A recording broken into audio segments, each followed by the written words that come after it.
The NBA has announced all three playoff games that were going to be played on Wednesday will be postponed and rescheduled. The league released a statement after the Milwaukee Bucks players did not take the court for Game 5 of their first-round series against the Orlando Magic, which was supposed to tip off at 4 p.m. Eastern.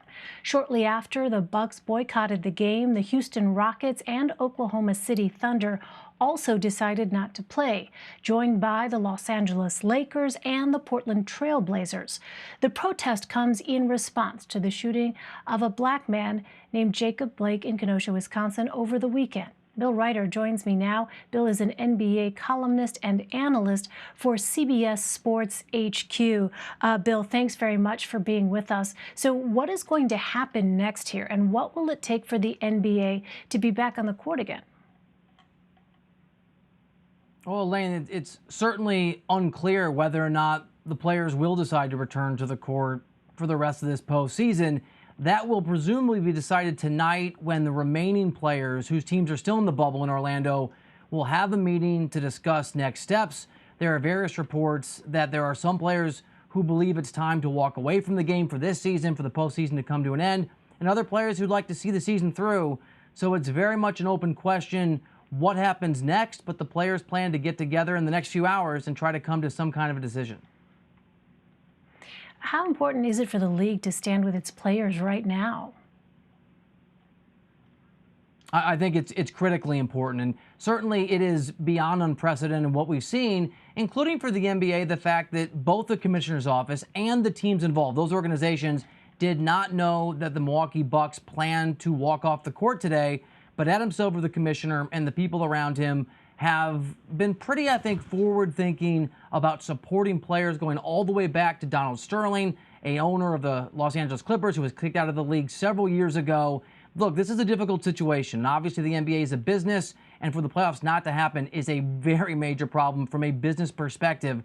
But everyone I've talked to around the association, including some sources in the commissioner's office, believe that Adam Silver, because they view it as the morally right thing to do, and just because long-term they have to be in unison with the players, will support them as they try to figure out, the players, what they want to do next.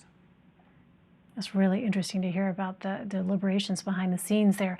Well, LeBron James has condemned the police shooting of Jacob Blake in Wisconsin. The NBA superstar said in a post-game news conference Monday night that black people in America are, quote, scared.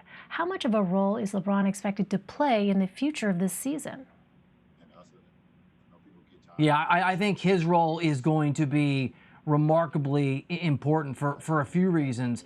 The first is, long before our politics became a part of every walk of life in this country, including sports and the divisiveness in this country, back when really people felt, Eileen, like it was not appropriate to mix sports with politics, LeBron James went a different direction, going all the way back to Trayvon Martin, the young man, unarmed black man, who was killed in Florida many, many years ago by putting his name, Trayvon Martin's name, on LeBron James' shoes during games. That was pretty unprecedented. So for that reason, because he's been at the forefront of that, and because LeBron James in the NBA is the most important player and always sets the tone, what his voice says in this meeting tonight, what his view is going to carry a remarkable amount of weight in deciding whether or not the players move forward with this postseason.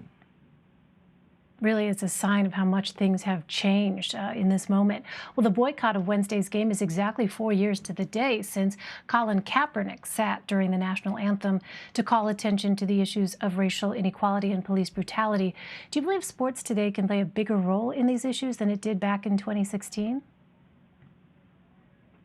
Yeah, it's a great question, and I think they will. You know, for those folks, and usually I think people's politics impact where they come down on this, but whether you believe that sports should play a critical role in these conversations of politics and social justice and violence against unarmed black men in this country at the hands of police, or you don't, this is the reality that is here to stay. It's a great point. 4 years ago today, Colin Kaepernick did something that was not just divisive, but unusual and uncomfortable for athletes who agree with Colin Kaepernick.